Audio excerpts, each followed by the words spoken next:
During the Wars of the Roses, otherwise known as the Cousins' War, one family would rise from nobility to royalty. The Duke of York, Richard Plantagenet, would divide England's aristocracy and start decades of instability and bloodshed when he tried to take the throne for himself, and he would be followed by two of his sons in this endeavour. But the backbone of their family was the Duchess of York, Cecily Neville. Cecily was born into a noble family, the youngest child of Ralph Neville, 1st Earl of Westmoreland, and his second wife, Joan Beaufort, Countess of Westmoreland. She was also a granddaughter of the famous John of Gaunt, the 1st Duke of Lancaster. She was born on the 3rd of May 1415, the same year as England's famous victory at Agincourt, at the grand family home of Raby Castle in County Durham. She was the youngest of 22 children born to her father, but they were a powerful family. Over the last few centuries, the Nevilles had married into the highest reaches of English nobility and had become close to the royal family. Her upbringing would have been typical of an aristocratic girl at the time, learning how to run an estate, practical skills such as knowing medicinal herbs, sewing and spinning, as well as music, dancing and household management.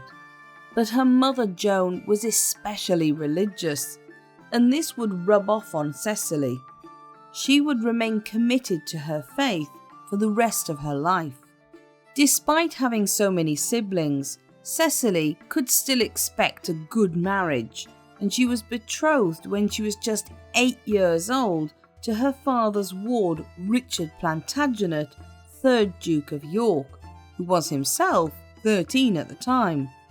This was a powerful dynastic match, as Richard was descended from Edward III, who was his grandfather through his father and his great-grandfather through his mother, and Richard was heir to a sizable fortune. What the young couple thought of each other is unknown, but even at their age, they would have understood their marriage as a dynastic and political union. Romance was not part of a 15th century aristocratic marriage, and the continuation of the family and its power was more important.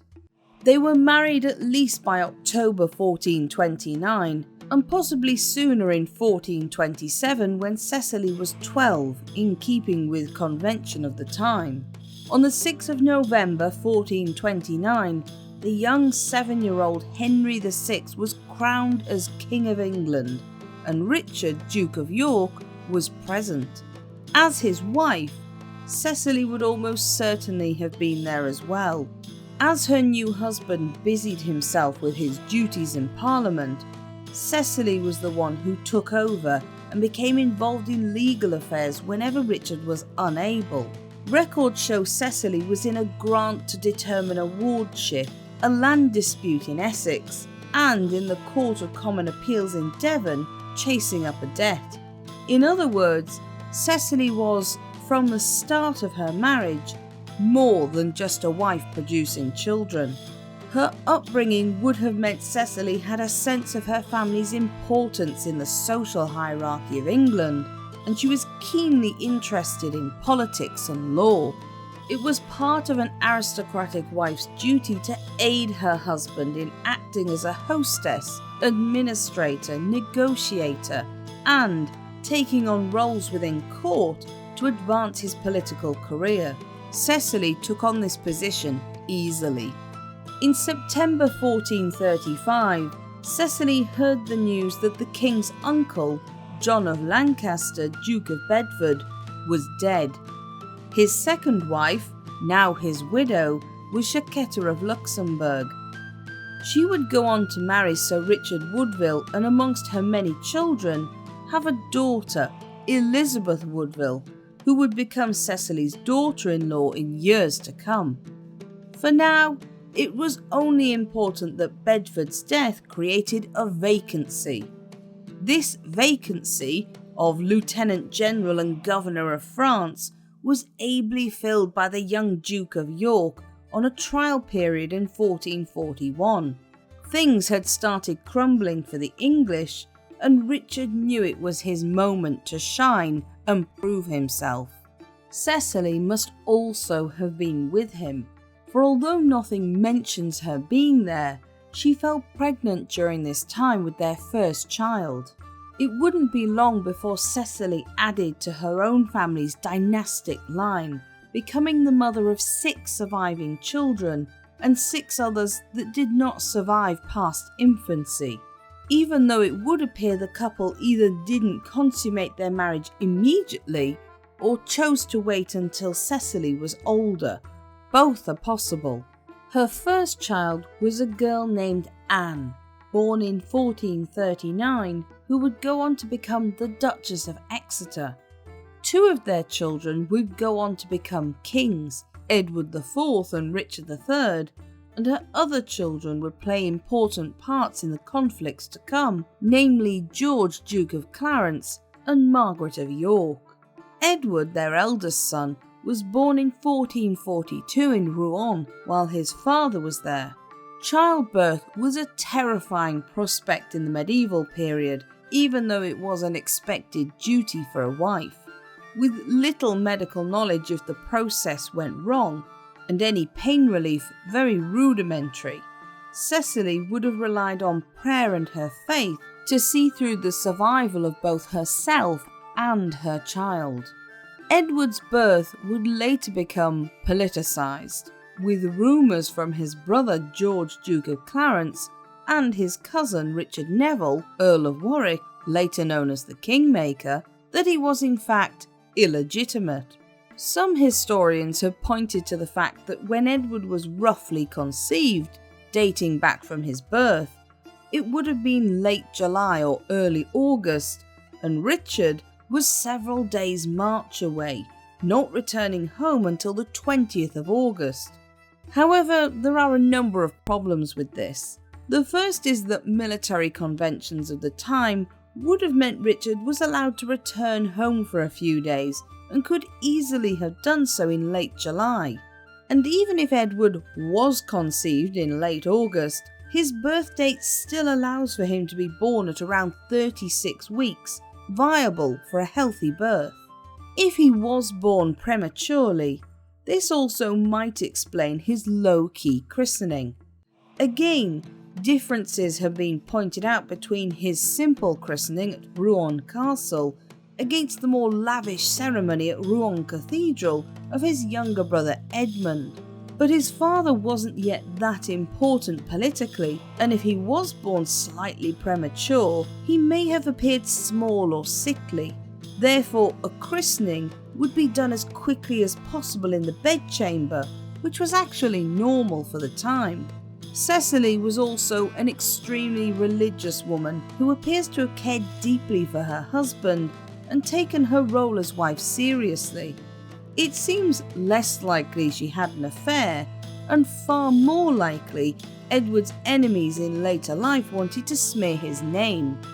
And all of this was null and void by the fact that Richard, Duke of York, publicly acknowledged Edward as his son. But while things may have gone well for the couple's private life, there was a fly waiting in the ointment. The Duke of York did not get on well with Edmund Beaufort, Duke of Somerset, a cousin of Cecily's. He had a great deal of influence over Henry VI, especially as he was a favourite of Margaret of Anjou, due to he and his wife, Alice Chaucer, being adoptive parental figures for her when she arrived in England. Richard and Cecily had a reasonable assumption that the Duke of York would be reappointed as Lieutenant of France, but that position instead went to Edmund in 1446, who followed on from his brother. Edmund and his family, as a favourite of the king, had also been given a number of grants and lands, something which the House of Commons would later clash over with Henry VI. However, things were about to turn, as Edmund was unpopular with more than just the Duke of York, and Henry VI wasn't seen as a strong king. England was not in a good place either. Wars in France had been lost, and the last towns in Normandy belonging to the English crown had fallen, and the crown's finances were in a dismal state. Capitalising on the unpopularity of Edmund Beaufort, Richard suggested the kingdom's ills were not really the fault of the king, but the fault of his favourite, Edmund, who had whispered in the king's ear. In the years between 1450 and 1453, York would raise men to stand in opposition, marching to London and calling for the traitors who had lost France to be removed from government, meaning, of course, Edmund Beaufort. But this had little effect, and by the summer of 1453, it looked as though York had lost his fight, as titles and grants were removed from him, and Margaret of Anjou fell pregnant. But things were about to change again. Richard, descended from royalty himself, must have always harboured thoughts that he was closer to the throne than the king. His ambitions for his social status would finally be realised later in 1454, when Henry VI suffered a nervous breakdown. Although conscious, the king fell into a stupor which left him unable to communicate or carry out the rule of government. His wife, the Queen, Margaret of Anjou, took over in his absence to hold together the country alongside Parliament and advisors. But England at the time would never allow a woman, especially one who was French by birth, to rule England. As a result, it left a vacancy for someone to look after things in Henry's absence. While Richard would prove to be little different from Edmund Beaufort, he convinced Parliament to install him as Protector of England. One of his first acts was to ensure the Duke of Somerset was sent to the Tower of London. Despite this pitching Margaret of Anjou against him, and by default Cecily, the Duchess of York actually maintained a good relationship with the Queen. Letters exist between them just before 1453, in which they talk about pregnancy and childbirth. And despite the popular depiction of Cecily as a proud and haughty woman, the tone of her letters are persuasive and humble towards the Queen. While the two facets of personality could exist together, it shows Cecily understood when to be herself and when to show deference. With her experience of childbirth, husband's newly high status, and the fact that only royal women were permitted to touch the Queen's body, it's highly likely Cecily was present at the birth of Prince Edward of Westminster. However, her husband's position also pushed the houses of Lancaster and York further apart. Tensions bubbled over during the year, and the Wars of the Roses officially began. The two sides were pitted against one another, with the future of England in the middle. However, this was also where Cecily would come into her own. Henry VI woke up from his mysterious stupor in January 1455, and things were quickly reversed. Somerset was released from prison, and York found himself once again on the wrong side of politics. One of his main supporters, Richard Neville, Earl of Salisbury, resigned as Chancellor when York was removed from many of his posts. York, Salisbury, and his son, the Earl of Warwick, joined forces, and on the 22nd of May 1455, met the King's forces at St Albans. There was barely a battle at all, but Somerset was killed, and the King was taken back to London under the control of the House of York.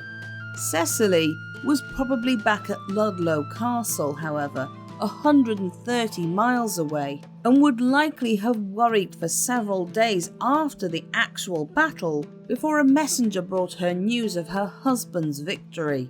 However, if Richard had thought removing Somerset would ensure his family's rise, he had reckoned without Margaret of Anjou.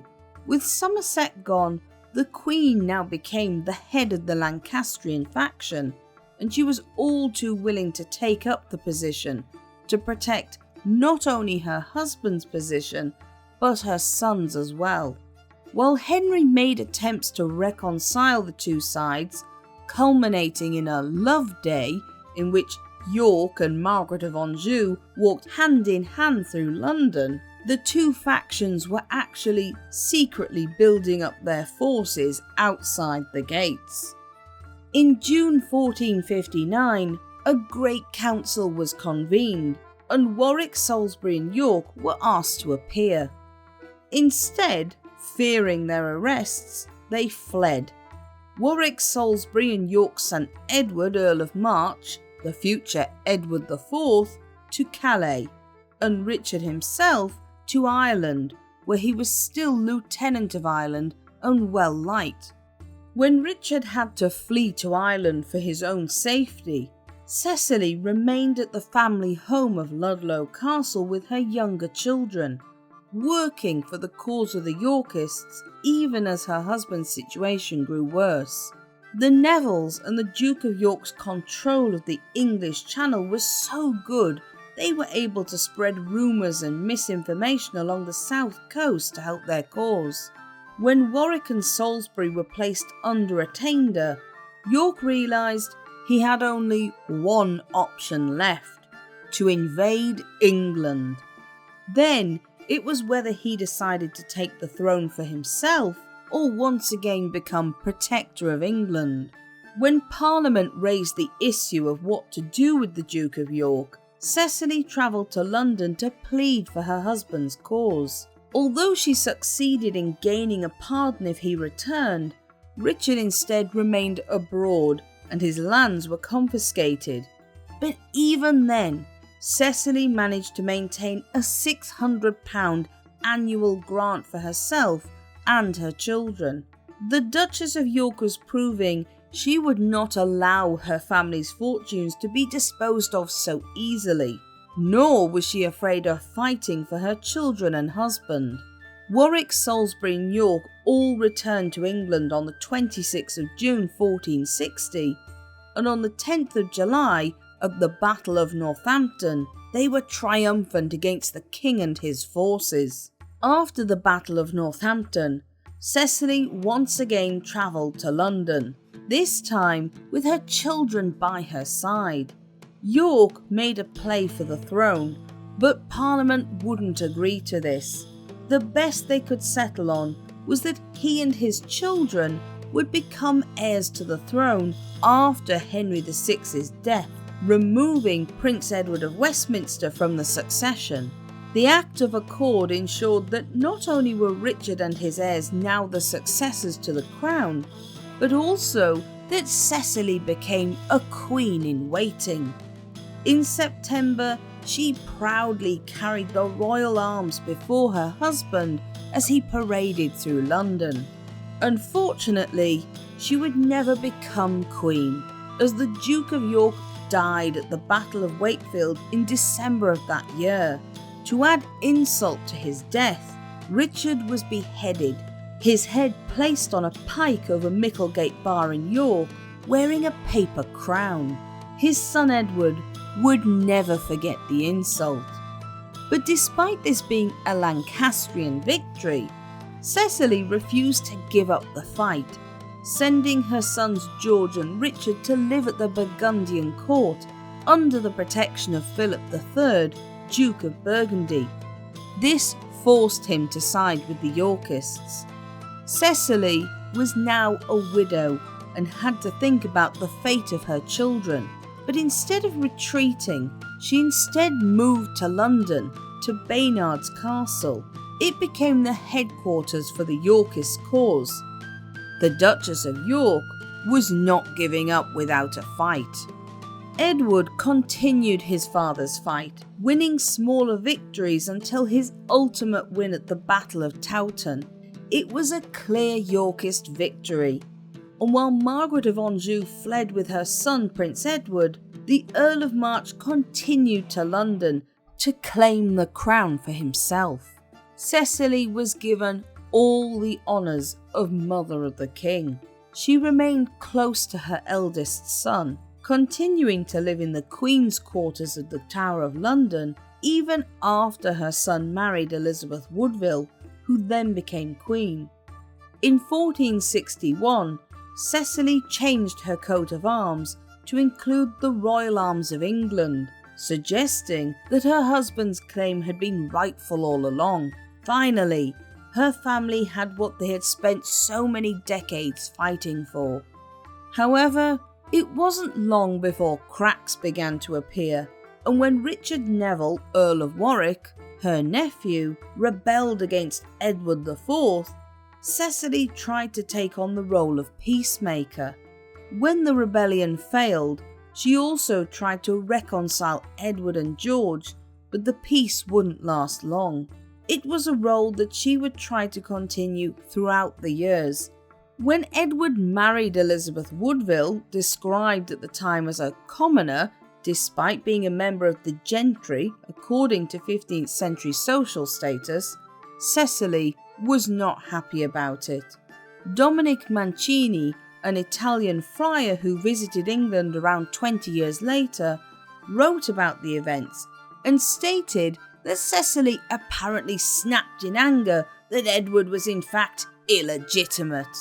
While this fact has been used in fiction many times over, there is little actual evidence to back this up. Mancini was writing 20 years after the events, and is an unlikely source to have known intimate details about what Cecily and Edward said to each other in private.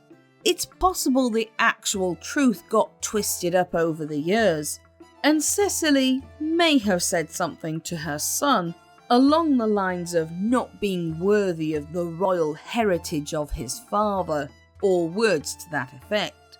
Regardless, the marriage was done, and Cecily had to accept Elizabeth Woodville as her daughter-in-law. However, after Edward married Elizabeth Woodville, Cecily would also no doubt have returned once more to her experience with childbirth as the new queen fell in 1465. The child would be born on the 11th of February 1466, a girl named Elizabeth after her mother, and who was destined to become a Queen of England herself. Cecily was present at her christening, showing she was close at hand in London when the child was born. This birth represented the security of her bloodline on the throne after years of submitting to the Lancastrian royals. Elizabeth Woodville and Edward would go on to have 10 children altogether, 5 of whom would live to be adults. But a blow came to the happy royal family on the 9th of April 1483, when Edward IV died suddenly. He left behind his eldest son, now Edward V, as king, but the young boy's reign would be all too brief, and he was never crowned. A race started between the Woodville family and Edward IV's younger brother Richard to claim control of the 12-year-old. When Richard took his nephew into his custody, he also convinced Elizabeth Woodville to hand over her other son, Richard of Shrewsbury, apparently to keep his brother company while he waited for his coronation in the Tower of London. Richard also executed members of the Woodville family, claiming they were planning to murder the young boy and take the throne themselves, and yet the date of Edward V's coronation came and went. Richard and his right-hand man Henry Stafford, Duke of Buckingham, declared that the boys were illegitimate, as Edward IV had been pre-contracted to marry a lady named as Eleanor Butler before he married Elizabeth Woodville. Eleanor Butler was dead, so she couldn't refute these claims. Richard then claimed the throne of England for himself as Richard III on the 6th of July 1483, and the boys had disappeared from public view by September of that year, their fate still unknown. But what did Cecily think of all this? It's difficult to tell, as there is little evidence to show if she was deeply involved or a distant observer. We know that Cecily was not a passive woman, and that family and dynasty were at the core of her decisions made over the years. Therefore, it is possible that she may have even advised or aided Richard in his early decisions. She had never hid that she thought Elizabeth Woodville was beneath her son Edward, and a chance to be rid of the Woodvilles while maintaining her family line through her young grandsons was possibly something that the king's mother had thought of. She may well have encouraged Richard to act quickly once news of Edward's death came to keep Edward V under his wing, but it's highly unlikely that she would have aided in any further events that followed. Cecily probably would have seen Richard acting in a role as regent, looking after his nephew until his majority, not taking the throne for himself. And given her preoccupation with dynasty, it's extremely unlikely she would have been part of any plan that disinherited her young grandsons, and especially any part in their murders, if that is what took place. However, her letters to Richard also show she had a warm, loving relationship with her youngest son, and she also got on well with his wife, Anne Neville, who was also her grandniece. In hindsight, we can never really know her full involvement in what happened. Richard's reign was brief, however, and on the 22nd of August 1485, he was killed at the Battle of Bosworth. The English crown was now taken by Henry Tudor, who became Henry VII of England, and a different noblewoman would now take the position of King's mother, the Countess of Richmond and Derby, Margaret Beaufort. However, Cecily was not completely pushed out from court. Unknown to the Duchess of York, her daughter-in-law Elizabeth Woodville had been secretly corresponding with Margaret Beaufort for a few years before the battle. The two women had made an agreement that Cecily's granddaughter, Elizabeth of York, would marry Henry Tudor upon his taking the throne. Their marriage happened on the 18th of January 1486, uniting the houses of York and Lancaster at long last, and Elizabeth of York became Queen of England. But it must have been bittersweet for Cecily. By 1485, her husband and all four sons were dead, leaving only her daughters Elizabeth and Margaret still alive and with her, and her granddaughter was married to the man who had killed her youngest son. However, all evidence shows she got on well with Henry VII's mother, Margaret Beaufort, and apparently held her in high esteem. The two women no doubt found common ground on their devotion to religion, and possibly on their desire to help their children. But she was yet to be blessed with 3 great-grandchildren that she would live to see come into the world.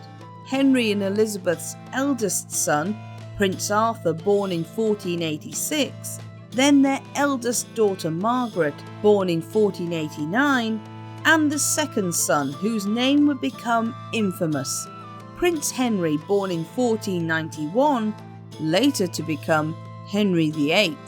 The Duchess of York was now around 70 years old, a very elderly lady by medieval standards. As a woman who had always been devoted to her faith, this only intensified as her mind turned toward death and the place of her immortal soul. Ordinances in her household included a strict religious regime, rising early and saying Mass at around 7 in the morning, followed by a visit to the castle chapel and 2 more Masses before going to dinner. It didn't stop there, because Cecily would listen to religious readings while she ate, afterwards allowing a single hour to conduct any necessary business. She would then sleep for a quarter of an hour, followed by prayers until evensong in the late afternoon. From the chapel, she would head to supper, repeating to her household the sermon she had heard earlier, before finally allowing herself a bit of fun before bedtime by chatting with her attendants and having a glass of wine. A few more prayers and Cecily was in bed by 8 o'clock. Cecily would become known for her piety in this part of her life, and while it was a perfectly normal part of life for an elderly medieval noblewoman, especially one that had been religious during her lifetime, one wonders if Cecily felt she had to repent in some way for decisions made. As her life drew to a close, tumultuous events were once again raising their head in 1495 with a man named Perkin Warbeck. He claimed to be one of the princes from the Tower, and there is some suggestion that he may have been an illegitimate son of Edward IV when he was exiled to Burgundy in 1470. But by the time Warbeck's ships had made it to the coast of England in July of that year, the Rose of Raby had already passed away. She had died on the 31st of May 1495 and was buried at a church in Fotheringay, Northamptonshire, beside the body of her husband Richard, with a papal indulgence round her neck. Cecily's legacy was a complicated one. She had been a duchess, a mother of 2 kings and grandmother of a queen, but she was far from a docile, motherly figure. She was a keen and shrewd politician when she needed to be, and was devoted to her husband and helping him achieve what must have been mutual interests in raising the status of their family. She was born with a sense of confidence and importance that must have carried her when she needed to speak on the Duke of York's behalf, fight in a legal trial, or smooth ruffled feathers within court. Cecily may also have been involved in the murkiness of the events surrounding Edward V, but we may never know if she was involved at all, or if she was, to what extent. Cecily was also a pious woman, and while many noble women were in her time, her devotion was noteworthy to her contemporaries. What is certain is that the Rose of Raby was a woman fiercely committed to the continuation of her family line, and her involvement in the Wars of the Roses was undeniable.